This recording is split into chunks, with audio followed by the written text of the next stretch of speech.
بسم اللہ الرحمن الرحیم۔ حضور داتا گنج بخش علی اجویری رحمۃ اللہ علیہ کشف المحجوب میں روایت کرتے ہیں کہ جس رات ذوالنون مصری کا انتقال ہوا کسی کو خبر نہ تھی کہ آج رات ان کا انتقال ہو گیا ہے۔ اس ایک رات شہر بغداد کے 70 اولیاء کو تاجدار کائنات صلی اللہ علیہ وآلہ وسلم کی زیارت ہوئی، اور ہر ایک نے دیکھا کہ حضور صلی اللہ علیہ وآلہ وسلم بغداد تشریف لائے ہیں۔ خواب میں ہر ولی نے پوچھا کہ یا رسول اللہ، آپ کیسے تشریف لائے ہیں؟ آپ صلی اللہ علیہ وآلہ وسلم نے فرمایا، ذوالنون مصری کی وفات ہوئی ہے۔ فجر اٹھی تو ان کی خبر ہوئی کہ یہ ذوالنون مصری کسی مقام و مرتبے کے حامل تھے، مگر وہ دنیا سے جا چکے تھے۔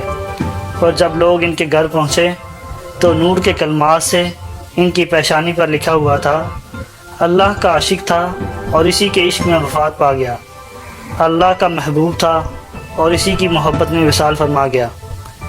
سخت گرمیوں کے دن تھے اور ان کا جنازہ اٹھایا گیا۔ اطراف و کناف سے ہزاروں لاکھوں پرندے جمع ہو گئے اور انہوں نے پر جوڑ کر سائبان بنا کر سایہ کر دیا۔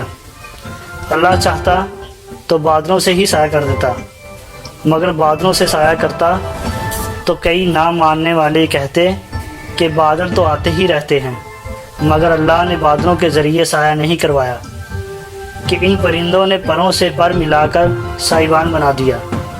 نیچے ذوالنون مصری کا جنازہ تھا اور اوپر پرندوں کا سائبان چلتا تھا۔